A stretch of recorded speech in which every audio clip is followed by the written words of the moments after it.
আসসালামু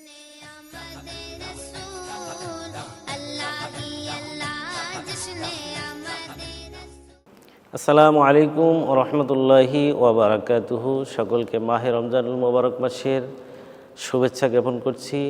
আল্লাহ তাআলা আমাদেরকে মাহে রমজান মাসে ইবাদতগুলো করার তৌফিক দিচ্ছেন, আলহামদুলিল্লাহ।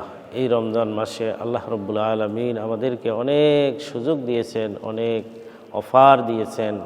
রমজান মাসে নফল কাজ করলে ফরজের সমান সওয়াব, ফরজ কাজ করলে ৭৭টি ফরজের সমান সওয়াব। আর এই মাহে রমজানের সিয়াম সাধনার যে একটা সওয়াব, এই সওয়াবের পরিমাণ কত! হাদিস শরীফে এসেছে, আদম সন্তানের যে আমলগুলো আদম সন্তান করে থাকে সেটার সওয়াব 10 থেকে 700 গুণ পর্যন্ত বৃদ্ধি করা হয়। ইল্লা সাওম, রোজা ব্যতীত। রোজার সওয়াব 10 থেকে 700 গুণ পর্যন্ত নয়। রোজার সওয়াব কি সেটা হাদিস শরীফে এসেছে, আস-সাওমু লি ওয়া আনা আযী বিহি। আল্লাহর হাবিব সাল্লাল্লাহু আলাইহি সাল্লাম ইরশাদ করেছেন, রোজা আমার জন্য।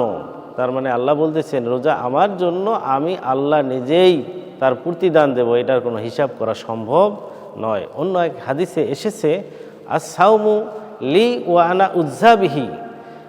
রোজার প্রতিদান আমি আল্লাহ নিজেই, এটা আমি কি দেব না দেব সেটা একান্ত আমার ব্যাপার। এটা ফেরেশতাও জানবে না, কোনো নবী রাসূলও জানবে না। আল্লাহ সুবহানাহু ওয়া তাআলা আমাদের সকলকে মাহে রমজানের রোজা রাখার তৌফিক দান করুক এবং আল্লাহ তাআলার পক্ষ থেকে যে গোপন এবং বিশাল সওয়াব আল্লাহ দিবেন সেটা অর্জন করার তৌফিক দান করুক। আল্লাহুম্মা আমিন।